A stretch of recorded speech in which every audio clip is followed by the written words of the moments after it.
Hey guys, Jason Curry with the J. Curry Group, and today's tip is about investing in real estate.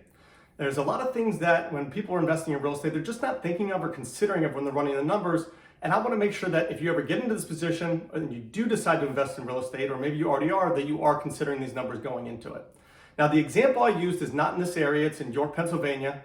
And I'm not licensed in York, Pennsylvania, let me disclose that. But the reason I use this property is because I wanted to show some cash flow in the investment, and it's much easier to find cash flowing properties outside of this area, true cash flowing properties, than they are inside of this area. So I chose this property from York, Pennsylvania. It was actually sold last year. It was purchased or sold for $115,000, but the number I used on it is a sales price of $120, just for the sake of these numbers, assuming it appreciated over the course of the last year.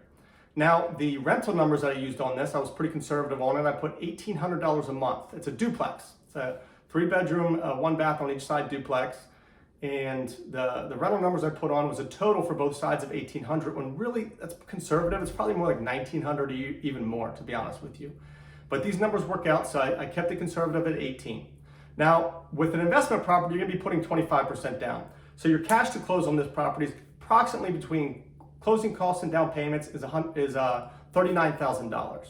So $39,000 cash to close. Your mortgage payment is going to be just over $900.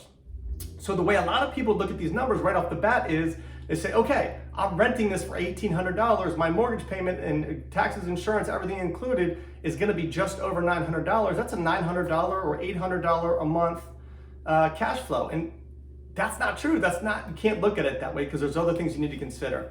And these are what they are. First one, you need to consider maintenance on the property. You're gonna have upkeep on the property, just general things that break, leaky toilets, things that you need to fix on a regular basis. It happens, there's no way of avoiding it. So for this particular property, it's in good shape. I considered 7% a month. So 7% taken out every month of that rental income to account for property maintenance. Second one is capital expenditures. Again, it's in good condition. I considered 7% taken out every month for this as well, for capital expenditures, such as the big expenses, such as roof, windows, HVAC, appliances, the big ticket items.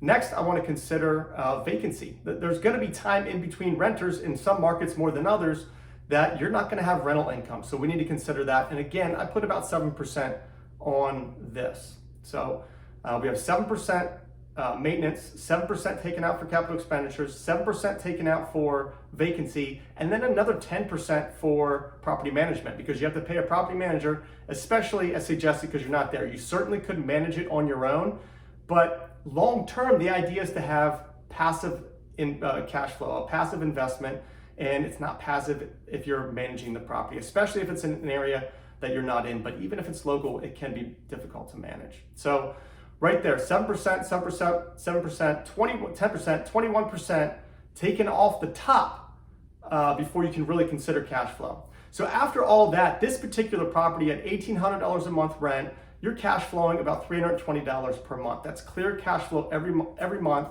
Cash on cash return, you're just over 10%.